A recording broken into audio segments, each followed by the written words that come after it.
Well, hello, White Sox fans, and welcome to another edition of White Sox Daily Live. My name is Ian Eskridge. I'm here with the Danny Miller. How you doing, Danny? I'm doing good, man. How you doing, buddy? I'm doing good. So we had a baseball tournament in Michigan over the weekend, and I was telling you that old Cole Tony blocked a pitch in the dirt. He's a catcher by trade, and took it off of his wrist, and it got pretty badly bruised, and we had to, I had to take him to urgent care to go get his get X-rays done, and they came back and said that it was fractured, and so we didn't have, Ouchie. yeah, that was the first game of the tournament, so we didn't get to play. But he didn't get to play, like the last two games of the tournament that his team was in, and we came back and we scheduled a orthopedic specialist and came back and said everything looks normal. It's just bruised, and you can resume baseball activities. So he suited up for yesterday's game and made life a heck of a lot happier for for Yeah, me. absolutely. As someone who has had multiple broken wrists and a couple of them, one time was compound fracture. Yay. Yeah. Not a good feeling looking at your own bone stick out of your body. No. But yeah, some pins and some other things in there, some rods and screws and all that good stuff. But yeah, always nice to know that not only are you not going to ruin your baseball season, and you're able to go back out there and start, just a day or two later. Uh, and the other thing is that ruins a summer really quickly for a kid who's just became a teenager. It really sucks. So good for him. I'm glad that all worked out. I'm glad he was able to get back out there in the field and do his thing, man. Uh, on my end of things, I was able to finally get to a White Sox game that they won this year. Yeah, I saw that. That's nice. Not that I've been to a ton. It was my third game of the season, and we went for a very good friend of mine, one of my best friends, 50th birthday, and we were there Sunday afternoon, family Sunday, and watched a real good game, pretty much all the way through. And Jake Berger comes through at the end and hits a walk-off grand salami. So you know, it was good stuff, man. Good times. So other than that, same old around here, dude. Just doing the old grind at work and getting ready for the heart of the summer here. I think Danny's putting on his, and I don't know why I'm speaking to in the third person right now. Yeah. But anyway, getting prepared for the 4th of July bash that I do every year. So you know, things are rolling. Summer's rolling. White Sox are starting to heat up, so I'm feeling pretty good, man. Yeah. When I say heat up, they haven't exactly been on fire, but No.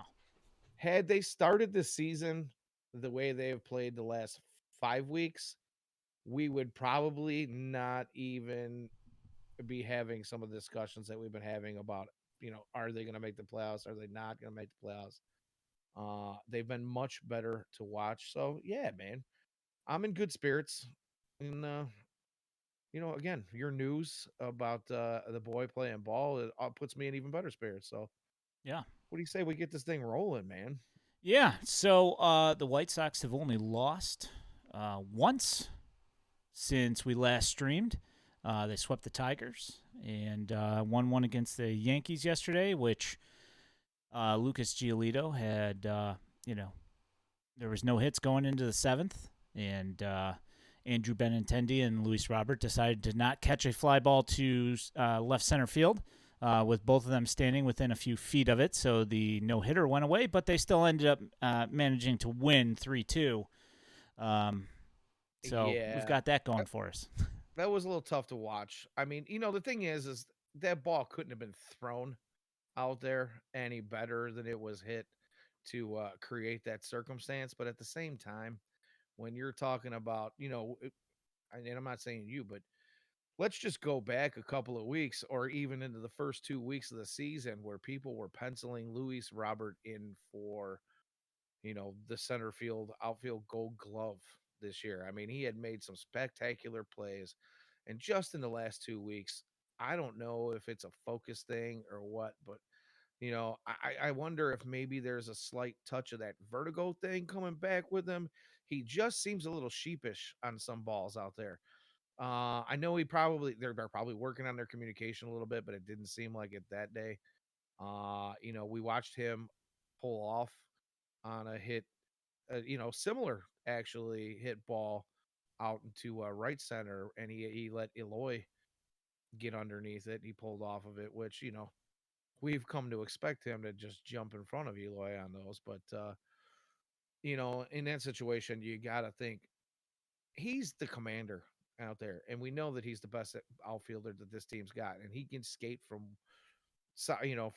foul line to foul line out there. It seems like sometimes, but you gotta be vocal, and it is what it is. Giolito could have had himself another no maybe, but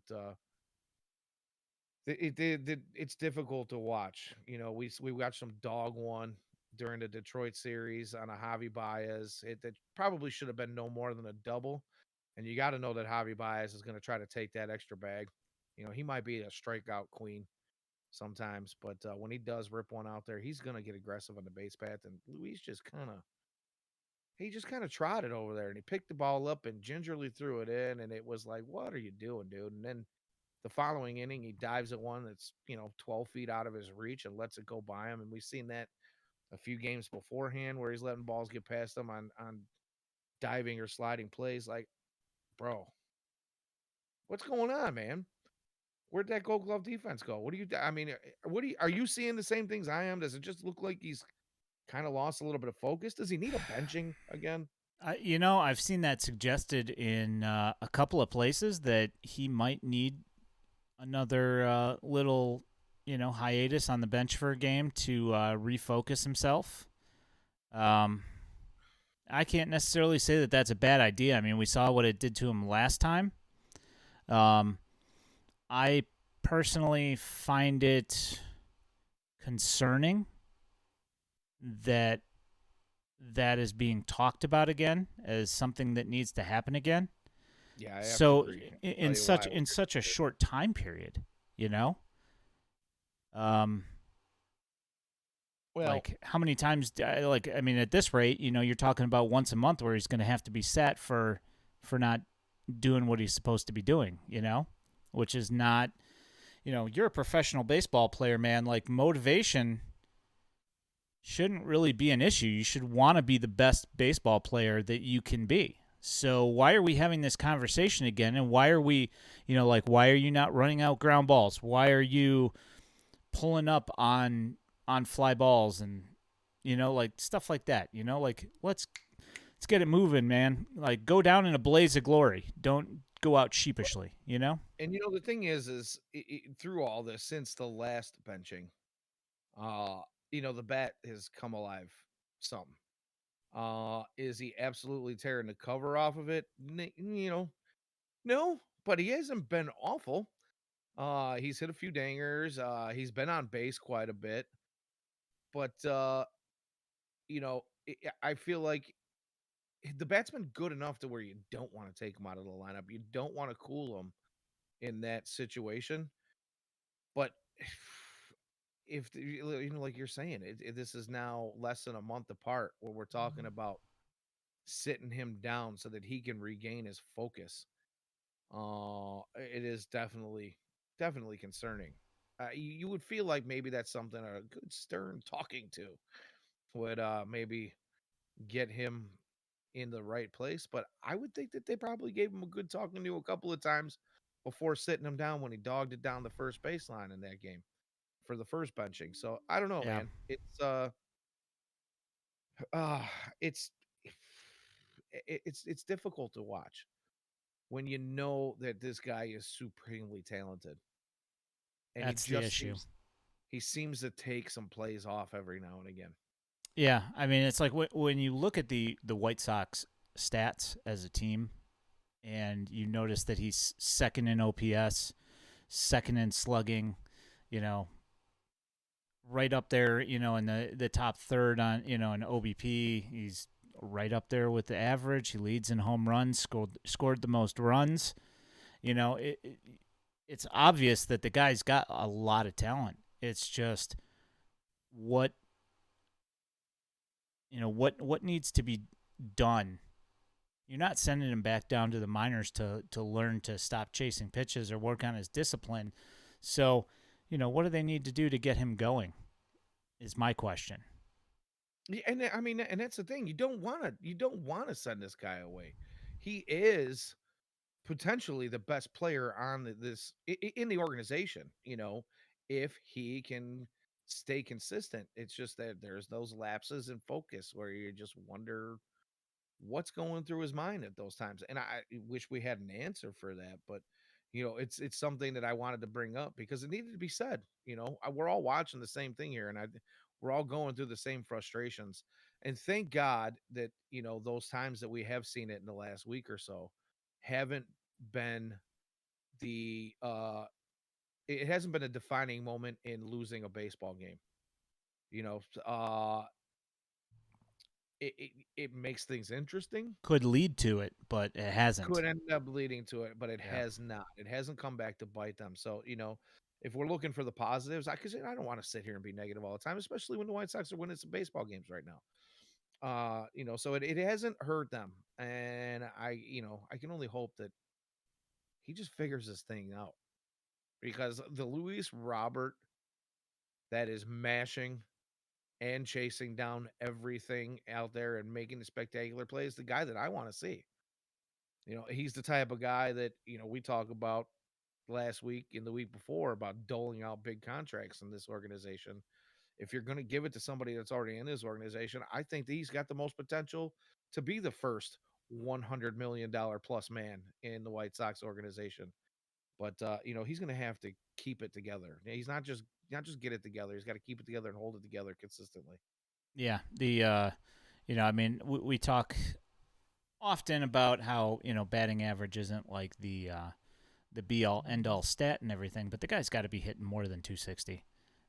He's got to be on base more than 313. Like he needs to do more, and like the only thing that's gonna solve that issue is better plate discipline. You know, Right. taking walks and not swinging at literally everything. And it's No, like you're absolutely right. what we saw in the WBC in his first first couple of games where he was swinging at everything and they just threw him. Every single pitch was an outside slider that was dipping out 2 feet and he was still swinging at it. So it's like, why stop throwing it if he's going to swing at it every time? So Right. yeah, I'm with you. Like I don't want to I mean, obviously they're not going to send him down. He's got the best offensive stats on the team, and he still plays a good center field despite not playing the Gold Glove center field at the moment. And that's the thing, because he'll that just going back to that Javi Baez moment that I brought up, where he let that one kind of just trickle to the wall and made a lazy throw, and the following inning, he does that sliding thing, but then he also chases one down in the left center gap that a lot of guys wouldn't have even gotten to. So he still has, he obviously has that Gold Glove caliber in him. It's not like he stopped playing Gold Glove caliber. There's just these moments where there's mental lapses that seem to come by. Like, are you out there picking dandelions? Like, I feel like it's like the little leaguer that just you shove out in right field because he's got his glove on his head. You know, Yeah, he's out there, you know, uh, at second base building little volcanoes out of the dirt in the infield. right, right. Yeah, and that was one of the things that people used to say about Avisail Garcia. Is that they kind of thought maybe possibly he had ADHD or something because you watch him in between pitches, and the guy's guy looked like his brain was just in outer space. He's just looking all around, looking at people and like waving to people and like just what are you doing out here, man? Like take care of your job first and goof off second, And Right. it's kind of the same thing, like where you kind of look out there and like sometimes you see his face and he just kind of looks clueless. And it's like, okay, man, like lock it in, man. So what we say to the kids on the team, lock it in, let's go. I'd like to say go out there and be a professional, but here I am sipping. I'm sitting through our live stream here, ripping heaters like it's my job. So Hey, Dick Allen did it. my professionalism is kind of out the window. Jim But Leland did it. yeah, I mean, you know what I'm saying? it's a different time for both of those guys, but different eras. But yeah, let's just go ahead and say that I'm keeping that style alive. That's my style of professionalism, or lack Um, thereof. Speaking of ripping heaters, the game in New York was canceled today due to air quality. They said if you stand outside for what is like the duration of a baseball game, that it's like smoking 6 cigarettes. So they canceled the game, and they're doing a doubleheader tomorrow. My question is, on what planet does the air quality turn around that much in 24 hours? And Logan Hard said in our White Sox daily chat, having dealt with smoke from forest fires and stuff like that, that it takes longer than a day for stuff like that to clear out. It does, So, and I can speak from experience on that.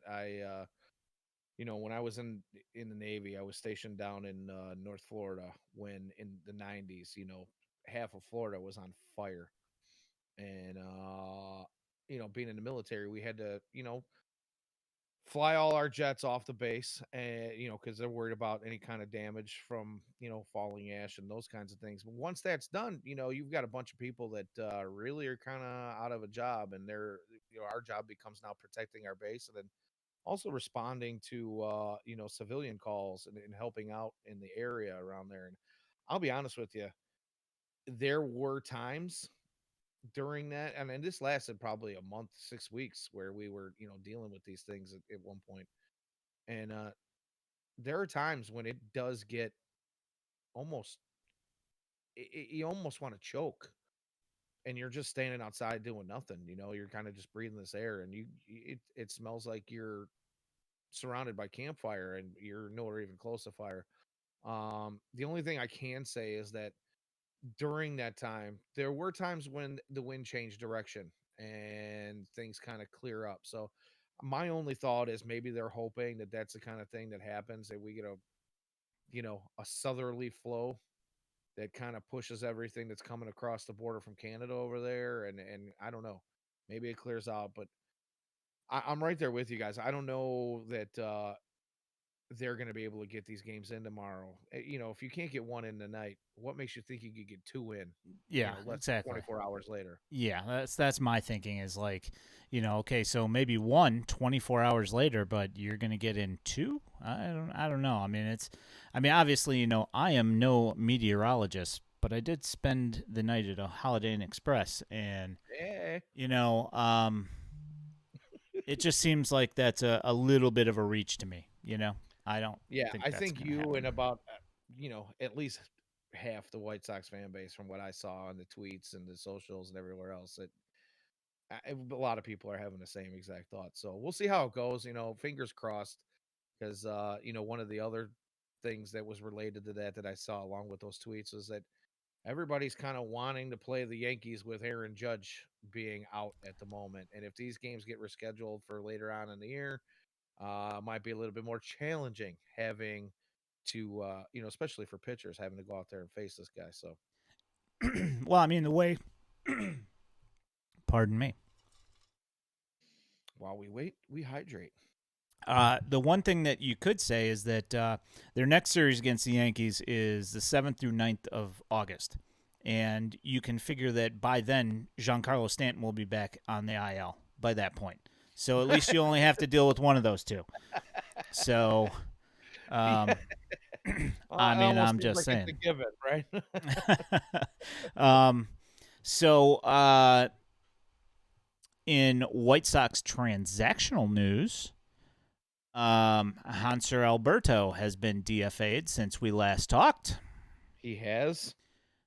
I don't. I think I speak for both of us when I say I was not expecting that this early. No, I thought there was another name on that roster that might have gotten the old boot, but we talked about that, and I kind of agree with you. I did not expect it. Not this early. He was. We talked about this, and again, not to beat a dead horse, but we talked about this just recently, where we thought, this is Pedro's guy. He's the one that Pedro brought in. They had a rapport between the two of them, and a lot of history, and it came as a shock to me for sure. Yeah. Well, Hanser, you could say he's all shook up. Elvis is back, and I see what you did there. yeah, you like that. Um, and We unfortunately, the guy who's batting under 190 is being inserted into the lineup. Has been inserted into the lineup. With the guy who hit 300 last month is taking a back seat to Elvis for unknown reasons. This brings me to another subject that I wanted to talk about with you that has been all the rage, in the White Sox social media, fan social media. Jake Berger is leading the team in slugging and OPS with a 923 OPS. He can't seem to get on the field. Now, I know that second base might be a stretch for him. And we saw that footwork. Now that was a while back, but we saw that footwork, and it was it left something to be desired. well, I mean, the footwork for a third baseman and the footwork for a second baseman and a shortstop, like they're like two completely different things. You know, the Absolutely the footwork for a second baseman and a shortstop, while different, are both way more difficult than first base or third base. correct. Um, Now, I mean, you could say what you want about, at first base about, doing scoops and stuff like that. That stuff is very hard.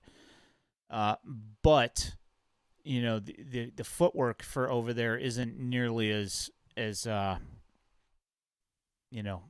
100% certainty that it needs to be done perfectly. When you're at second base, it takes time to develop that kind of dexterity over there to be able to do the things that they do. And And even if this is something that he'd been working on, let's say in the background somewhere, it's a different ball game when you're talking about doing it in the background and practice and whatever. And we know we got a handful of innings down in the minors and a handful of innings in spring with that sort of thing. But it's a different animal yeah, when you're talking about 100%. doing this during an actual regular season game against MLB talent. Yeah, I mean, just to put this in context, because I am coaching a 13U team, my kids' team, and like the things that we have to stress with the kids that are playing second base and shortstop, like just among some of the responsibilities is when you're taking throws at second, when you're taking cutoffs, and that doesn't even, like we're not even talking about like the footwork of doing double plays and the throws that are needed for double plays, whether it be a shovel, whether it be a quick toss, I mean, like there are so many things that are feel based at second base that can only be learned through experience and through doing it over and over and over and over again. While he is a professional baseball player, he hasn't played that position ever until now, Right. until like the last year when they had him working on it a little bit, and even then, it's still looked at as a secondary position for him. He's still a third baseman, regardless of whether he takes some grounders at second or not. Right. So it's not his natural position. So it's going to take him, years to figure it out. I mean, not Hanser Alberto, Elvis Andrus, who is a phenomenal shortstop, or was a phenomenal shortstop, um, at second base, even he finds himself being lost over there every once in a while. You know, Yeah, and and that's got to be a much easier transition for him going from short to second than it would be for Jake going from third to second or first to second. yeah, We've seen Jake Berger take some reps at first base. And like you said, again, the footwork is there are situations where a first baseman needs to have some footwork, whether the throw is, towards the infield side of the bag or the outfield side of the bag, which foot stays on the bag and which foot goes out for the stretch. There, the wheel plays and things of that nature and going on, coming in for the bunt. There are some moving parts for a first baseman, but you know, Jake has shown some he's shown some potential at the hot corner as not being terrible at times. He'll make that spectacular play, but again, level of consistency isn't great. Uh, him making a transition from third to second is going to be and that's I mean you're asking the guy to do a lot, and I've said it on this show before. Believe whether or not folks want to believe it or hear what I'm saying here, because I have had some pushback on this statement. But second base is honestly the position on the field that has the most moving parts. They don't necessarily get the most action per se, but you mentally have to be prepared for more things than any other position on the diamond. So, yes, I get that there are going to be those moments where a second baseman doesn't do much in a game because he's not the hot corner. He's not the shortstop that's going to be, going in the hole constantly because more balls are hit to that side of the field. But he's still the guy taking cutoff throws. Once he takes that cutoff throw, where's he going? Is he going to, to the second baseman? Is he throwing to third? Is he throwing to home? Is there a bunt? Is he going to have to come over on the wheel on a bunt, cover first base, make a throw from there? He's kind of it's just like I said, there's just more going on. oh yeah, 100%. They have to And be more they have to be aware of more than any other infielder on a diamond. yeah, I mean there's things that seem so elementary that when you get on the field are not so simple, like such as lining up for cutoff throws. You know, say you're lining up for a throw from right field to third base, like getting yourself lined up and put into the correct position where you can catch the ball, turn and fire it. If the throw is perfect, like how it's supposed to work, bang bang. Like that kind of stuff takes lots of practice. And I mean, him being a third baseman, he's taken, depending on how the coaching staff runs things, he is taking throws from left field for home as a third baseman. Sometimes, depending on what the coaching staff does. So, I mean, he should have like some, being used to doing that a little bit. But I mean, like you said, there's a lot of stuff going on. There's a lot of moving pieces there, and even when the ball's not hit to the second baseman, he still has places he has to be. Right, And exactly. until he knows where those places are, it leaves the team in a bad position. You know?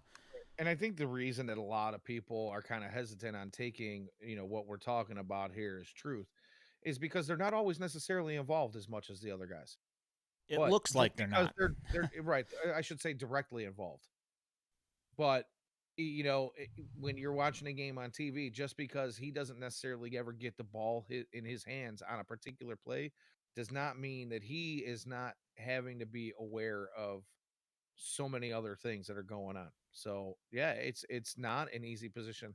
I mean, honestly, you could take that line from Moneyball when they are talking to Bird about playing first base, and he I've tells, never played first first base is base. easy. Tell him, Wash, it's extremely It's difficult. extremely difficult. Exactly. I mean, that's It is. There's a lot going on there, whether or not it looks like it all the time. Yep, 100%.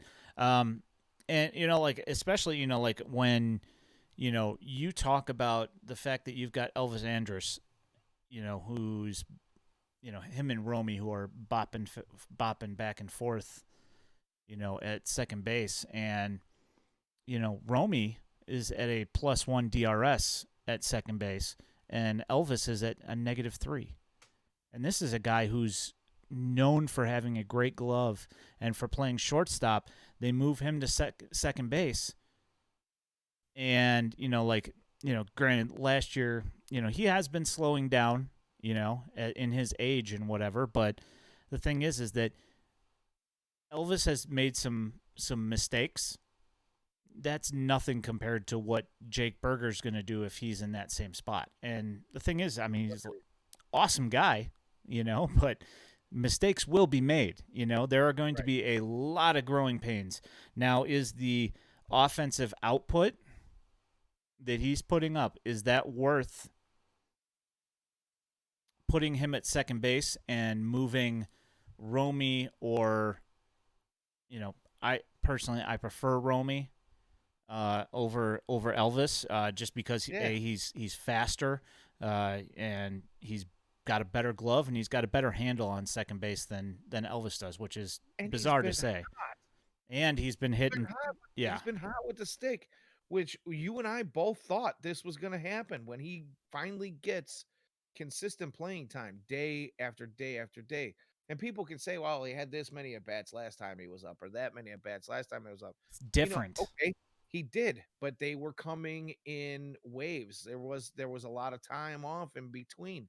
Now he's out there and he's playing every day. And sure, he got off to a slow start, but he seems to have made some adjustments. And just in the last couple of weeks, his I won't say he's tearing the cover off the ball, but he raised his batting average by about I don't know, That's 65, 80 70 points, I points, think.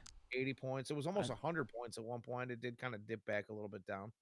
But he's got a handful of extra base hits. yeah, he's hitting He's driving in 220. some runs. He's He's raised his stealing some. points 9 points Yeah, higher than he was last stream that we had. right. And he's out there and he's stealing some bases and he's making moves. And like you say, he's probably the best defensive second baseman on the roster. It's perplexing why he's getting a seat, especially after going back to what we've talked about again. I hate to bring up old stuff, but we talked about this Pedro Grifal's comments and trying to read between the lines on these comments where he gets interviewed. What happens when Elvis comes back? Oh, Romy's got the hot hand and the hot stick right now, so Romy's going to play as long as he stays hot. But if Elvis comes back and he's hot, then he's going to play. How do we know Elvis is going to get hot if Romy continues to be hot? And he has. Why Yep. is he getting a seat? Yep.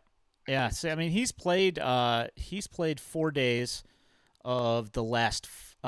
He's played every game, but one of them was a pinch hit sacrifice that ended up winning them the game. Right. You know what I'm saying? I like. So like my thinking here is that you have Gavin Sheets as the guy who, when there is a particularly tough pitcher that you don't want Jake Berger to see, you have Gavin Sheets do that.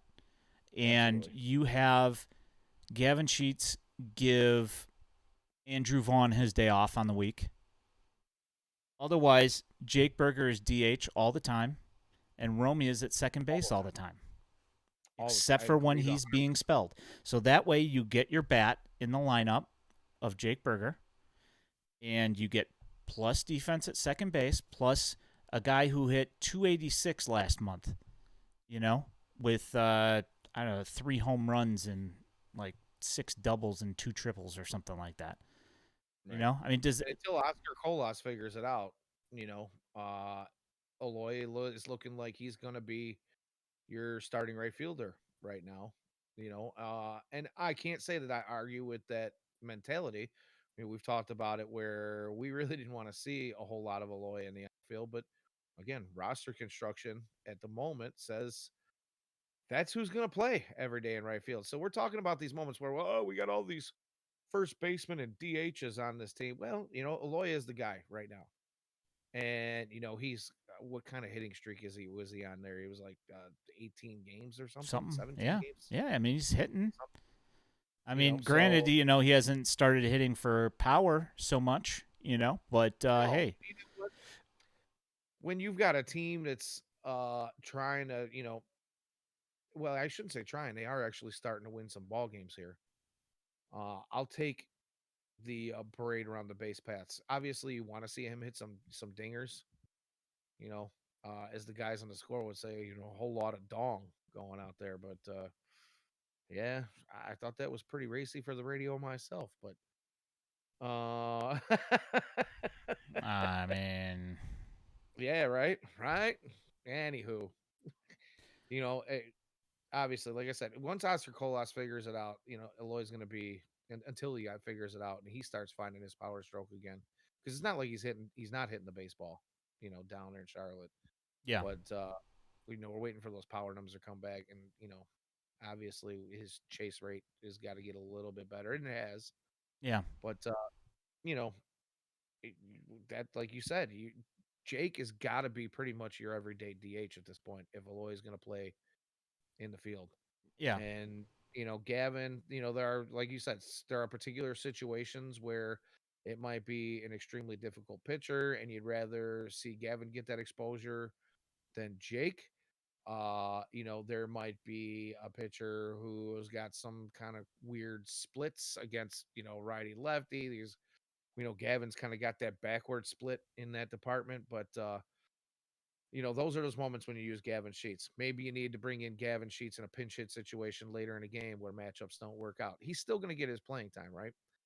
But Jake's bat is currently the best bat on the team, well, and you got to have it in the lineup. yeah. So let's look at this, okay? So the here's the thing that gets me is that yes, Gavin Sheets has 7 home runs, okay, but he's got 30 hits this year, and 9 of them are for extra bases. He's only got 2 doubles, so that means he's got 21 singles. The guy's batting 236 with a 780 OPS. Or, sorry, 730 OPS. Okay? Not exactly jumping off the page numbers Exactly. there. So clearly, since they're platooning him, this platoon does not seem to be working for him because if Right. you look at Gavin Sheets' main skill set, it's bat to ball. The guy can hit the baseball. Clearly, what the position that he is being put in and that he is being cast as far as a role for this team, it's not working. The only thing that's working is that he's got 7 home runs out of 30 hits. Like, that's the only thing that's working here. So, like, yes, his OPS is halfway decent for a bench bat, but that's exactly what we're looking at here is a bench bat. Jake Berger, I understand that you're platooning him a little bit and, putting Gavin Sheets in some of these situations that maybe you think that Jake might struggle. But the thing is that he's leading the team in OPS. He's like up. Yeah, how do you sit that guy down ever? That's what I'm saying. Is it like what sense does this make? And like I understand that you want Gavin to get like a decent amount of at bats and whatever, but at this Yeah, point, but to your point, you've made the point to get him some of the bats. There are going to be times where Andrew day off. There are going to be times when that pitching matchup suits him better than Jake or anybody else on the bench. He's not going to not play. He's going to get his time, and like you said, maybe it's time to reevaluate the situations that he is playing and hitting in. I would also like to bring up this while it is a small percentage of what a baseball player does, um, I want to bring up sprint speed. So Gavin Sheets, he's slow, right? Yeah. 25th percentile. Okay. Mm-hmm. Um, Now, that's you're sitting here laughing about that as he's slow. No, because I know where you're going with this. This is why I'm laughing. But please. Elvis Andrus, 26th percentile. Yep. What? Mm-hmm. So his um, average sprint speed right now is 26 feet a second. Okay, which I mean doesn't sound slow when like when you're like, oh, 26 feet a second. That sounds pretty quick. Um, and for whatever reason, like I can't get. Oh, I know why. I know why. I'm looking at the wrong tab. Uh, Gavin Sheets is 26.1 feet per second. So he is only minimally. I mean, like he's tied with Elvis Andrus, right? Yeah, and Elvis Andrus is what, 34 going on 35 now, right about now, I think. For is he 35 now? I don't He's know. 34. He's He's 34. okay. Yeah, I knew he was somewhere in there. Yeah. So, Jake yeah. Berger, 77th percentile. Yeah, that guy, you know what? He hustles down the line and he's beat out some infield hits and prevented a couple of double plays from happening. Keeps hitting alive. Like, oh, He can, this is where I knew you. That's why I'm laughing because this is where I thought you were going with all this. yeah, but yeah, he can pick him up and put him down. He's not slow, right? The guy's, he's he's a little bit, a little bit round in the middle, but the guy's an athlete, you know. Um, He's he's all not. heart too. Yeah, he's not the big lumbering guy that Gavin Sheets is. You know, No. I mean he's 6'2", 230, and Gavin is 6'5", 230. You would think at that point right there, just with the extra length that Gavin has, that he would be able to beat Jake in a race. But I guess he just doesn't have the fast twitch muscles going on for him. I don't know. Yeah, I'm not sure. And like whatever, like what what am I gonna say? But Romy Gonzalez, and this is where I get very happy. 95th percentile sprint speed, He's pretty quick. 29.3 in the top 5% of the league. Yeah, and you can see it. I mean, I didn't really need you to tell me that because that dude busts it down the line. Mm-hmm. And max exit velocity, 85th percentile. The guy hits the ball hard, you know? And this is one of the things that we've been complaining about with the White Sox when it comes to dealing with their prospects in the idea that they keep on bringing these guys up, and when they stumble playing twice a week, everybody talks about them as though they can't play baseball. Like I've They're defended. ready to just give up on him. Yeah, I've defended Romy so many times when people told me that the kid couldn't play baseball. And it's like now in the last 2 weeks of May when he got solid ABs and he was able to get into a rhythm, and he even said in an interview that he was pressing because he was only playing a couple times a week. So he was pressing to try and do more than he should. And it was causing him to, his plate discipline disappeared. I mean, which, his plate discipline still, but Yeah, it has moments. yeah, I mean, but it cost him, it cost him pretty big, and I was wrong. He only raised his average up 2 points, not 9 points, but regardless. But I mean, I mean, you're seeing that if he plays consistently, like he can put up decent numbers, and he'll probably, if he was starting and playing all year long, he probably would hit like 20 home runs. You Yeah, know? I won't disagree with that at all. You know, and thank you for again doing what you do. If it wasn't for you, I would be stat reading for my minor league stuff. But you've always you have expanded my knowledge of the farm system, and I always thought that I was a good student. But I was doing a lot of stat reading and article reading, scouting reports, and those types of things, and trying to make judgments from there.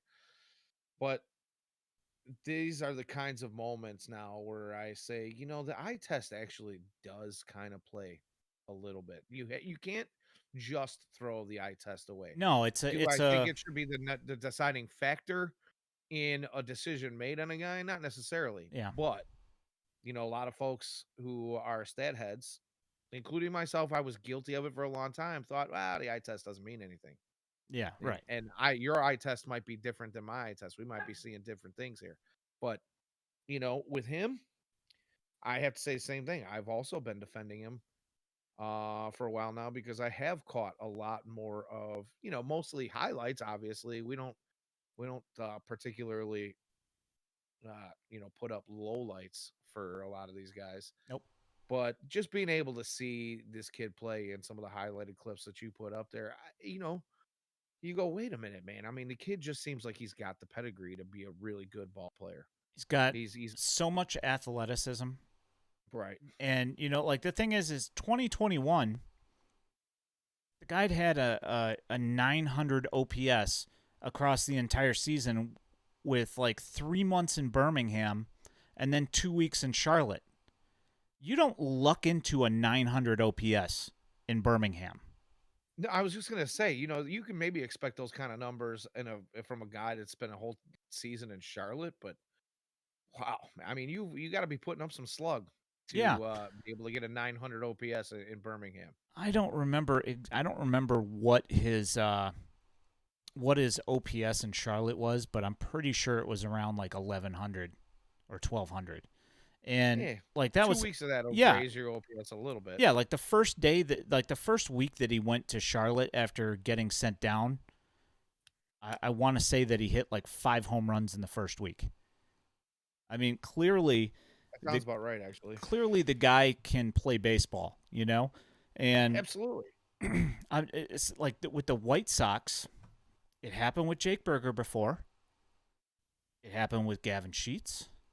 It happened with Romy Gonzalez. Happened with Lenin Sosa. Happened with Oscar Colas, where you know they play a couple times in a week and they struggle, or they're put in the starting lineup like Oscar Colas, and he plays 4 or 5 times in the first week, and the results don't come immediately. And so he feels that the organization is breathing down his neck. And so he starts pushing, and he's not seeing the results that he thinks he should have. So he's pushing. It's like there's just it's like the same cycle over and over and over again, where they feel that they can't allow these guys to struggle because the rest of the team is struggling. But the problem is that when you are basically cutting their legs out from underneath them, they're never going to get any better. They're not going to get comfortable at the major league level, and especially like Lenin Sosa.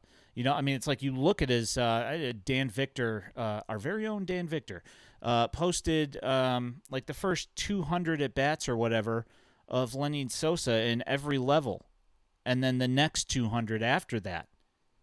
And every single time when he gets consistent at bats, all the numbers shoot up and he's hitting 300 with power, lots of extra base hits, high slug. Yet here we are doing the exact same thing, sending him back down to Charlotte where he gets consistent ABs and he starts hitting again.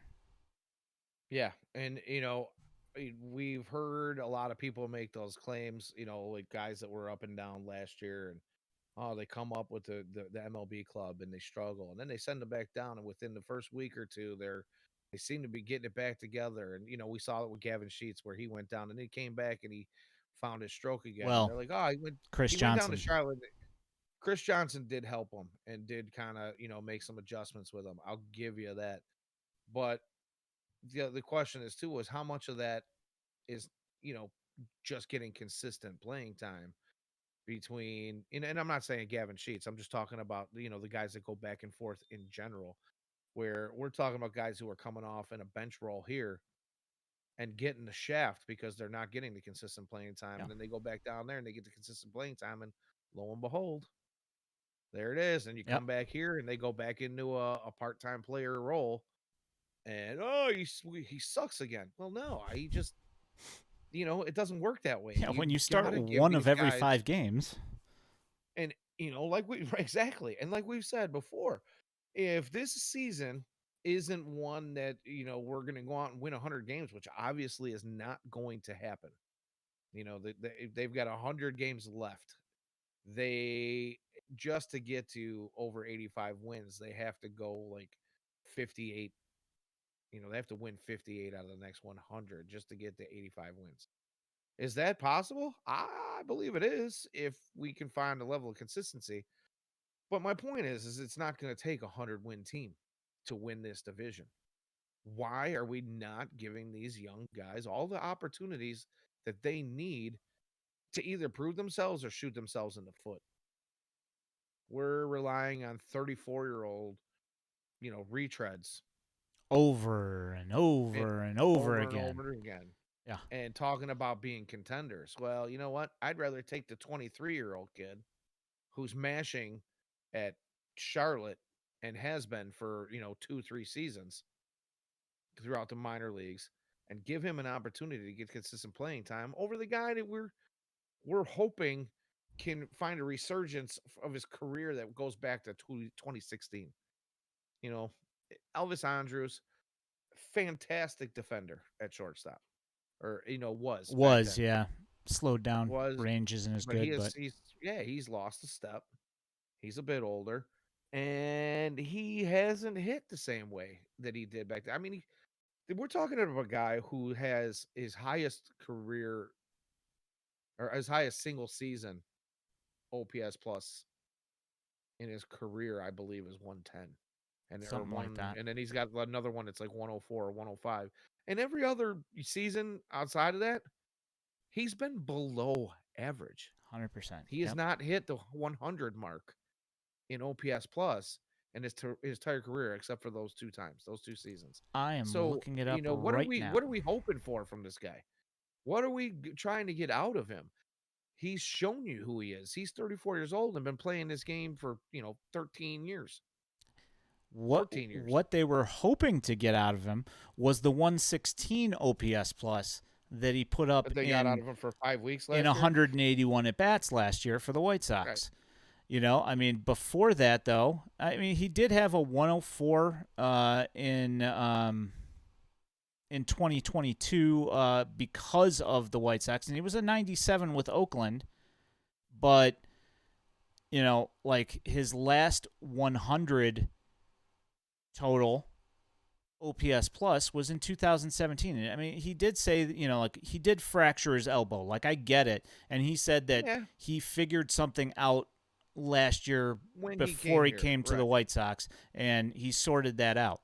But the problem is that if he sorted it out last year, why does he have a 44 OPS plus this year? Right. Which Right. is by And far I the mean, worst of his career. it is. It is. He's definitely regressed quite a bit. And again, that might have some, he's been kind of dinged up and battling some things here this season too, but he's never been a guy who's a ginormous producer. So if you're banking on him being the guy to tie this whole thing together, why not bank on a guy who has, in at least in the minor leagues, been a ginormous producer? Yeah. I mean, And Andrus I had guarantee Romy's going to be good for better than a 44 OPS plus. yeah. I think right now Romy is at like a negative .6 and Elvis is at like a negative .4 WAR right now. Yeah, war wise. Right. And but I believe with this latest run, let me bring this up here. Doobie doobie doo. Look is. He's got a 69 nice OPS plus, uh, while Elvis Andrus has a 44. So I mean, 25 points. Right. And on a hot streak, you guys that would I if yeah, I'm tripping over my words here, but I would guess that that will continue to rise if he gets that consistent playing time, and it would not shock me at all that if he was the everyday starting second baseman, obviously given the day off here and there, but it would not shock me if that OPS plus goes not just to the 100 mark, but a decent amount over the 100 mark by season's end. He has the power to do that. Right. I think that even if his I think that in 2021 in his stint with Birmingham and Charlotte that he only hit 265. But he was the first 2020 guy in Birmingham since Aaron Rowand. Right. So And that like says a lot. yeah, and Aaron Rowand was a serviceable center fielder that put up some offensive numbers. There's no reason that you should be like we talked about this like before the season that I was fine with it, but like the overjoicing, rejoicing. Yeah, Sure. yeah, whatever. The rejoicing over Elvis Andrus getting signed, I was just like, all right, well, here we go. Um, Yeah. Huh. yeah. Anyway, enough of that. Yeah. We beat on it a long time. Yeah, yeah. From that nonsense. Um, so I went through today, and I sent you these numbers earlier, but I just wanted to bring it up. Um, the Tim Anderson numbers that I crunched today, Ah, yes. and it wasn't like no great shakes here, but and it's not like anybody will really be surprised, but I mean you'll kind of be surprised. Since Memorial Day last year, TA has a 258 batting average with a 598 OPS with one home run, a 297 OBP, and a 301 slugging. Since Memorial That's Day. Granted, he did get pretty. injured, but this also has plenty of time where he was not injured. So, like what I mean, I'm not saying, I'm just saying what do you do with that? Especially when you don't couple, and I know that we talked about this last week, and I don't want to beat it into the ground, but Right. what do you do with a guy who doesn't play spectacular defense that only hits singles and he can only hit 250? I mean, it's like straight back to like 1985 there, That's a difficult question to answer because, if we look back at the last 3 or 4 years of Tim Anderson and, that first season where he, really kind of seemed to put it together, the defense came right along with the bat and it improved year over year for 3 years straight. And then he had a little bit of a misstep again last year and it kind of dropped. And, so did the bat. And now here we are this year, and the bats dropped even more, and the defense has dropped even more. So, like you said, I don't want to get into the what ifs and the whatevers that are going on in Tim's life. We, it's difficult to not think that having the old TA back isn't a possibility at some point. But how long do you go on allowing this to happen before you say too much is enough?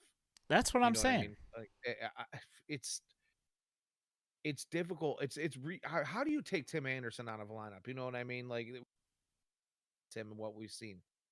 And if you do, a large majority of the fan base is going to lose its mind over something like Anarchy that. in the streets.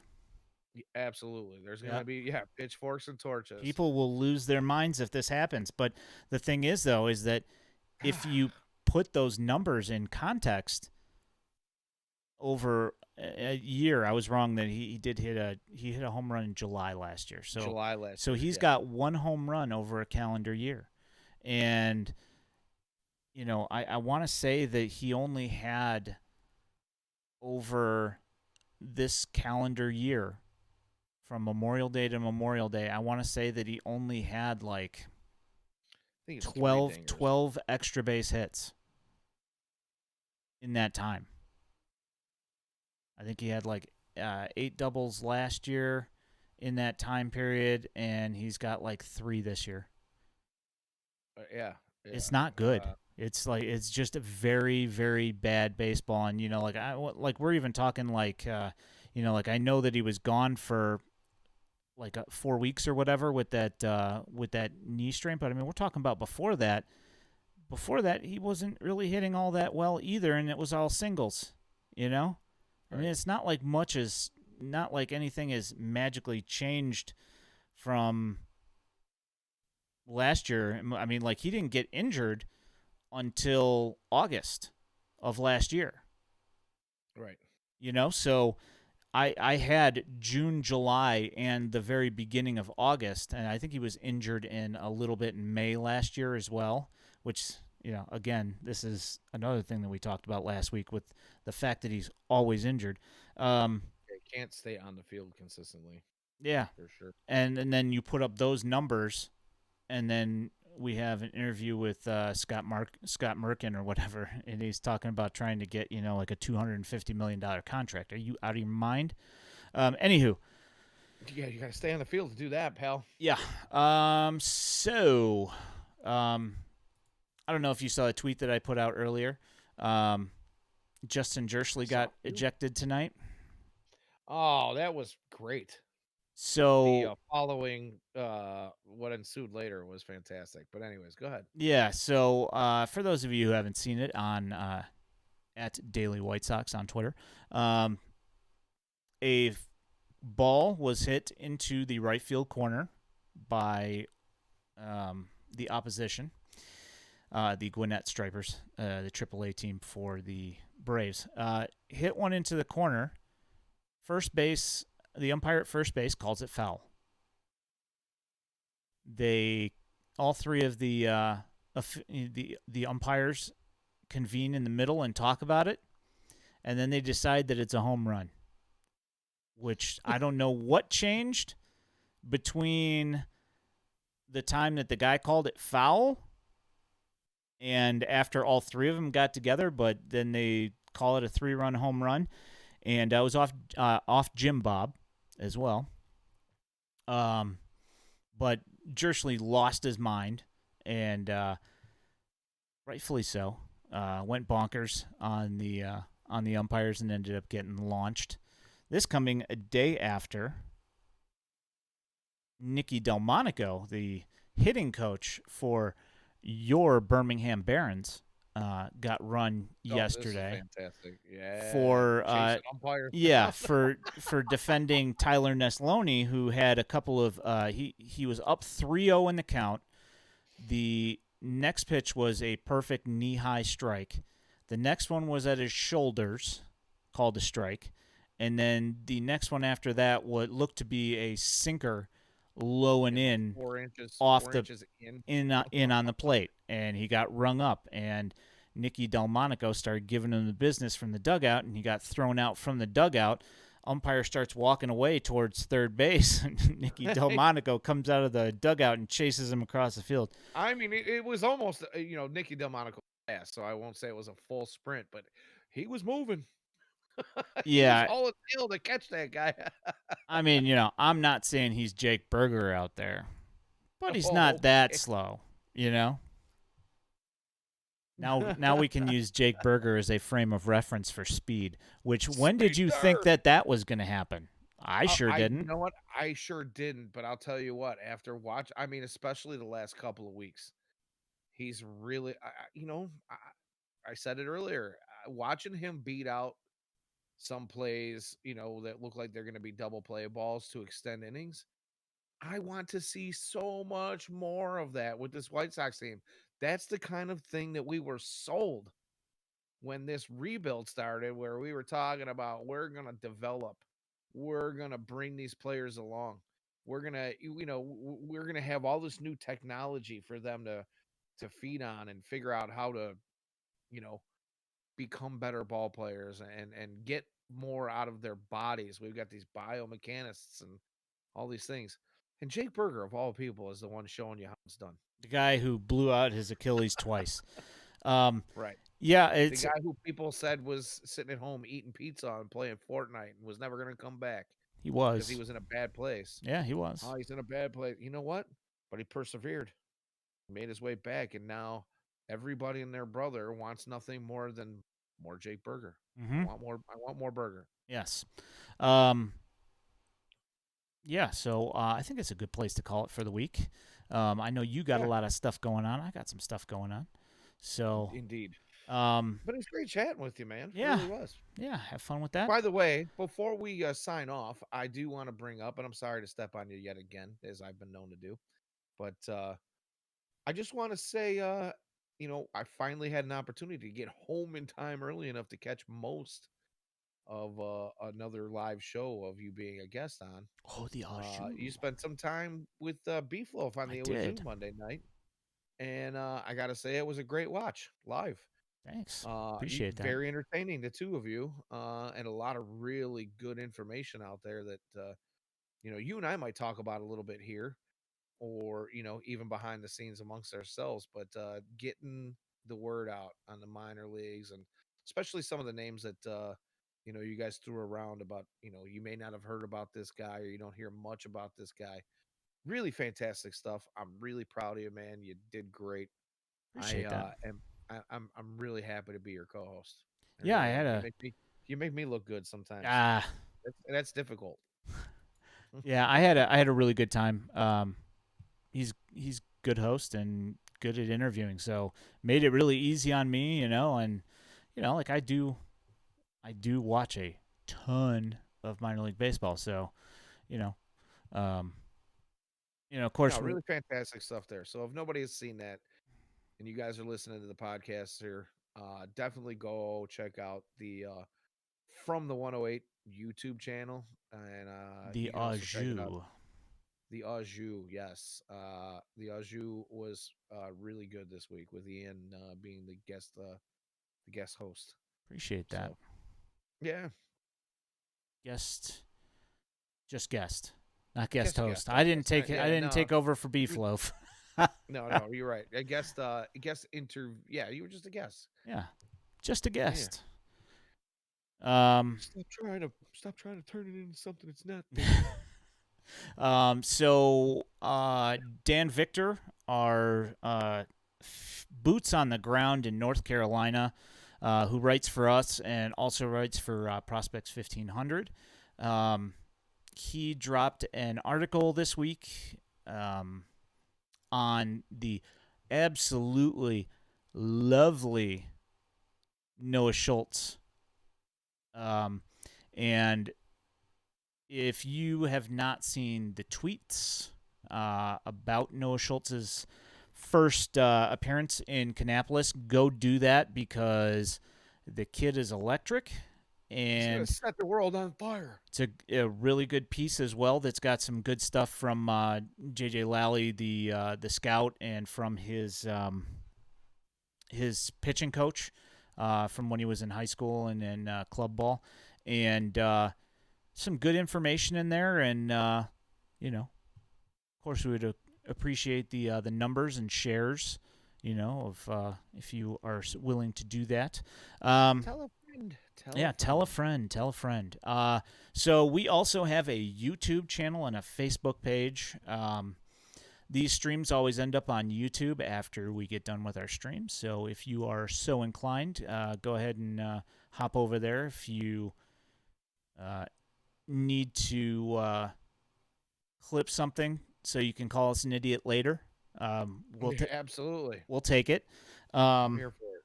yeah, and at Daily White Sox on Twitter, and then you can find Dan's article at whitesoxdaily.substack.com. My name is Ian Eskridge. For my co-host, the Danny Miller. You guys have a good week, And we will talk to you guys next week. Thanks for hanging out. Appreciate it. Night.